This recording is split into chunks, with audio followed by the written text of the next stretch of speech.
Innama ya'muru masajidallah man amana billahi wal yawmil akhir. Wa qala Nabi sallallahu alaihi wasallam, man ahya sunnati faqad ahabbani wa man ahabbani kana ma'ya fil jannah. Shadaqallahu alaihi. Yang saya hormati Al-Mukarram Bapak Imam, para alim ulama, tokoh agama, tokoh masyarakat, serta seluruh hadirin jamaah sholat maghrib yang sama-sama mengharapkan ridho Allah Subhanahu wa Ta'ala. Puji dan syukur malah senantiasa dan panjatkan rasa syukur kita pada Allah Subhanahu wa Ta'ala atas limpahan nikmat, karunia dan hidayahnya, sehingganya hari ini, jam ini, detik ini Allah Subhanahu wa Ta'ala memberikan kita limpahan nikmat, nikmat sehat, nikmat umur, nikmat kesempatan, serta nikmat iman dan Islam. Melangkahnya kaki kita ke masjid, ulama kita sampaikan, karena adanya iman di dalam diri kita, sehingga kita tergerak. Nah, pentingnya perkara iman, bukan karena rumah kita dekat di masjid atau tetangga masjid, tetapi hakikatnya yang menggerakkan langkah kaki kita adalah Allah Subhanahu wa Ta'ala. Karena di dalam diri kita ada yang namanya iman. Manusia bernilai di sisi Allah, ulama katakan apabila ada iman, Pak. Sesungguhnya Allah tidak melihat hartamu, Allah tidak melihat rupamu. Yang Allah pandang adalah hati dan amal perbuatanmu. Maknanya ini adalah iman, Pak. Qalbu. Salawat serta salam senantiasa kita sanjung agungkan kepada junjungan kita, Nabi yang agung, baginda Rasulullah sallallahu alaihi wasallam, yang telah membawa kita dari alam yang gelap gulita menuju alam yang terang benderang. Mudah-mudahan kita semua yang hadir dan umat Islam di seluruh alam mendapatkan syafaat dari baginda Rasulullah sallallahu alaihi wasallam. Maka hadirin jemaah sekalian yang sama-sama mengharapkan keridhaan Allah Subhanahu wa Ta'ala, perkara yang paling penting di muka bumi ini adalah perkara iman. Kita bernilai di sisi Allah apabila ada iman. Tentunya iman di sini adalah iman yang sempurna, tidak cacat. Bahkan di mafhum hadis dikatakan sekecil-kecilnya iman akan Allah Subhanahu wa Ta'ala balas, Allah Subhanahu wa Ta'ala ganti dengan surganya yang luasnya 10 kali luas dunia, Pak. Ini sebesar biji zarrah, dengan catatan iman yang sempurna, tidak cacat. Ini sekecil-kecilnya, gimana kalau imannya besar, Pak? Udah besar, sempurna. Masya Allah, Pak. Ini kita punya satu Jagabaya ini aja, Pak. Kita udah paling kaya di Jagabaya ini, Pak. Apalagi kita punya istana yang luasnya 10 kali luas dunia, Pak. 10 kali luas dunia. Masya Allah, la ilaha illallah. Allah Subhanahu wa Ta'ala Al-Khaliq. Allah adalah zat yang maha menciptakan. Selain Allah adalah makhluk yang ciptakan. Allah yang menciptakan suasana-suasana dan keadaan, senang, sedih, termasuk berkumpulnya kita detik ini. Hakikatnya Allah yang mengumpulkan, Allah yang menggerakkan, Pak. Ya, perkara iman ini ulama kita sampaikan, harus sering kita bicarakan, sering kita sampaikan. Karena dalam diri manusia ini, Pak, tubuh kita ini ada dua, Pak. Ada jasmani dan rohani. Jasmani kita ini butuh makan, Pak. Kalau kita seharian puasa tidak berbuka, Pak, tentunya lemes juga, Pak. Sehari, 2 hari nggak makan, 3 hari nggak makan, lemes, bisa mati, Pak. Ini zahirnya fisik kita. Nah, begitupun rohani kita, Pak. Ulama kita sampaikan, ulama kita bagi tahu, rohani kita juga butuh makan. Ya, makannya rohani kita adalah ini, Pak, duduk di majelis ilmu, majelis yang membicarakan kebesaran Allah, majelis zikir, halaqah Quran. Kalau ada pengajian, umpamanya ada undangan Ustaz Abi Somad, Ustaz Adi Hidayat dan lain sebagainya, meluangkan waktu, Pak, nyiram rohani kita. Sehingga dengan adanya rohani kita ini makan, Pak, kita akan giroh, ada semangat untuk mengamalkan agama, ada semangat, ada kekuatan untuk melangkahkan kaki kita ke masjid, ada kekuatan untuk zikir, ada kekuatan untuk baca Quran. Ini karena iman, Pak. Tapi kalau tidak ada iman, Pak, Masya Allah,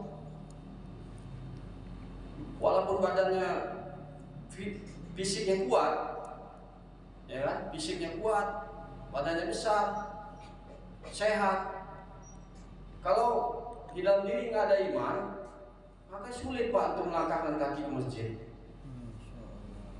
Sedangkan yang saya bacakan di mukadimah tadi, innama ya'muru masajidallah liman amana billahi wal yaumil akhir. Hanyalah orang-orang yang memakmurkan masjid-masjid Allah ialah orang yang beriman kepada Allah dan hari akhir. Ini kata Allah, Pak, bukan kata saya. Memakmurkan masjid-masjid Allah ini maknanya ulama kita sampaikan bukan hanya satu masjid, Pak, masjid-masjid jamak lebih dari satu. Maknanya apa? Maknanya kita sama-sama, yang laki-laki yang sudah dewasa, laki-laki balik, sama-sama kita makmurkan masjid. Dan ada upaya, ada pikir, ada kerisauan kita untuk sama-sama kita mengajak anak kita, tetangga kita, kerabat kita yang laki-laki yang sudah balik, bagaimana kita ajak untuk memakmurkan masjid.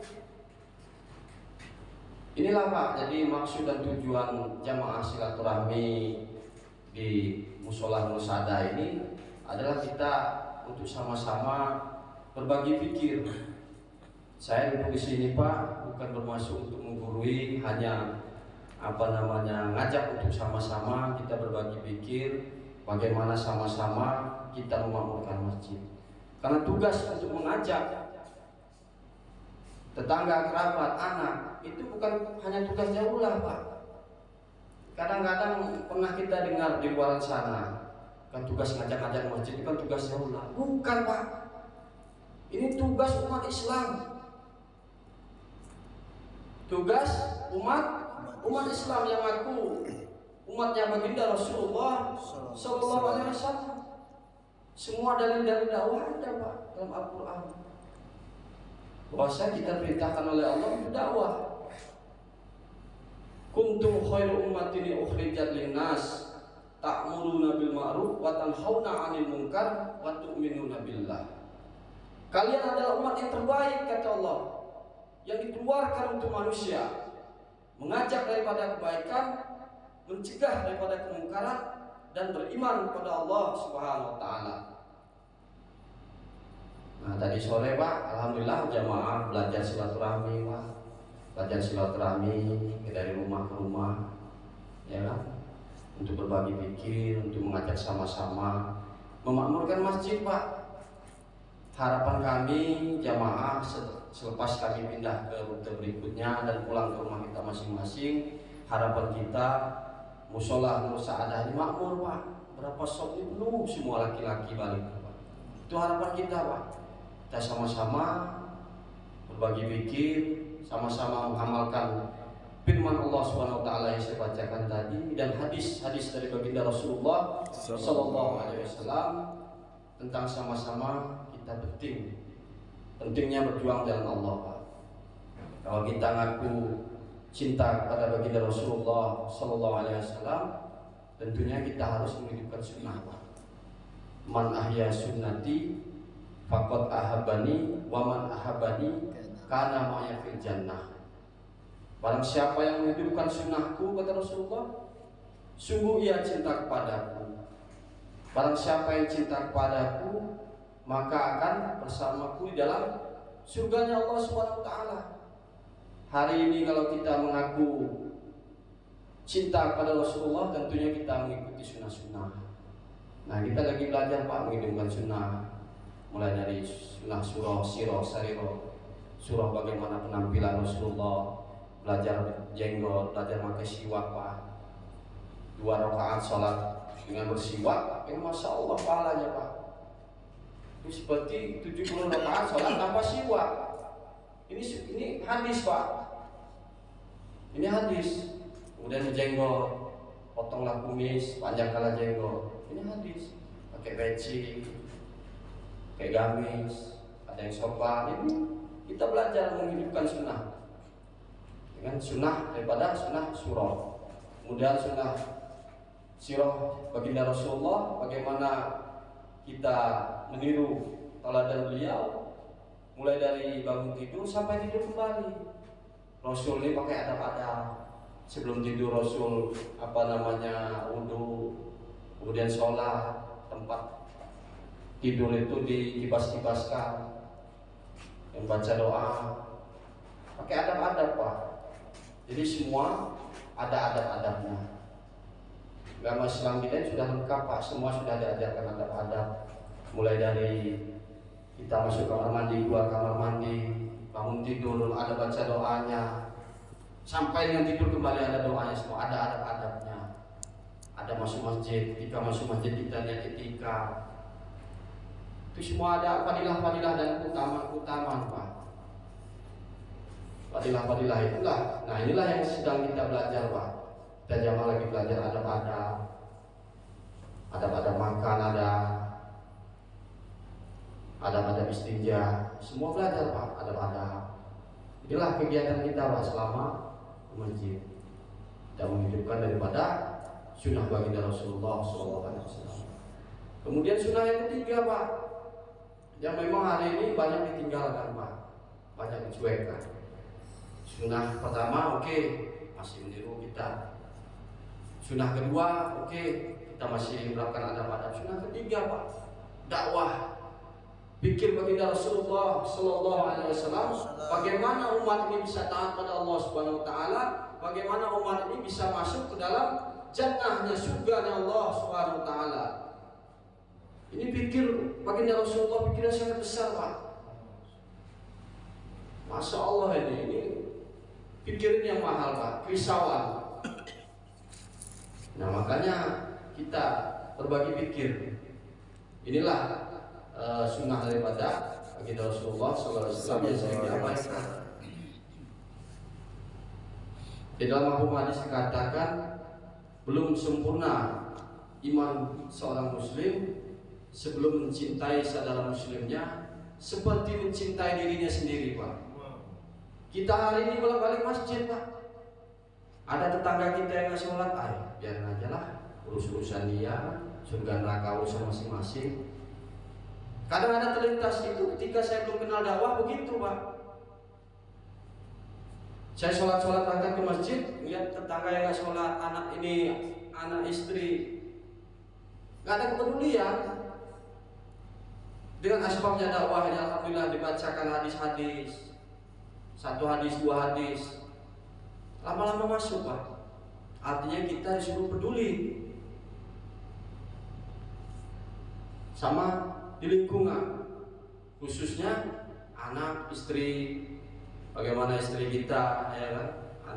Kita kita ajak untuk kita perintahkan untuk menutup aurat secara sempurna, karena dalam hadis katakan barang siapa satu helai rambut itu yang dilihat, satu helai rambut wanita yang dilihat oleh laki-laki yang bukan mahramnya, itu menyiapkan neraka 70 tahun untuk suaminya, Pak. Untuk anaknya, itu ada di hadis, Pak. Satu helai aja. Bagaimana kalau 2 helai, Karena kalau tidak memakai daripada jilbab penutup rambut. Saya bisa menyampaikan ini Pak, menyampaikan berdasarkan apa yang didengar, apa yang disampaikan ulama-ulama kita. Jadi sekali lagi Pak, bukan bermaksud untuk menggurui.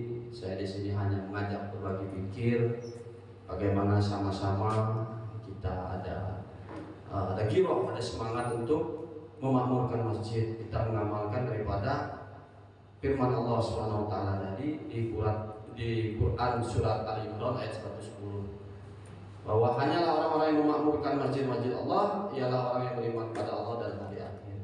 Maka untuk itu Pak, mari sama-sama kita meluangkan waktu kita ya Pak ya.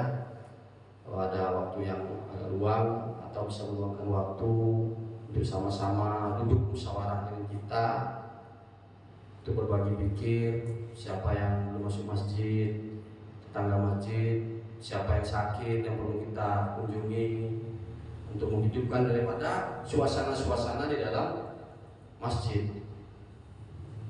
Mungkin itu saja Pak yang saya sampaikan. Ada baiknya datang dari Allah Subhanahu wa taala. Kalau ada kesalahan, kehilafan semata-mata kurangnya saya korban dalam perkara agama. Karena saya di sini Pak menyampaikan di sini karena berdasarkan hasil musyawarah amir Pak, ditunjuk amir. Saya belajar taat samina wa ta'na. Saya juga belajar Pak, alhamdulillah. Itu saja kita sempurnakan dengan doa kifaratul majlis. Subhanallah bihamdihi, subhanakallahumma wa bihamdika, asyhadu an la ilaha illa anta, astaghfiruka wa atubu ilaik. Wassalamualaikum warahmatullahi wabarakatuh.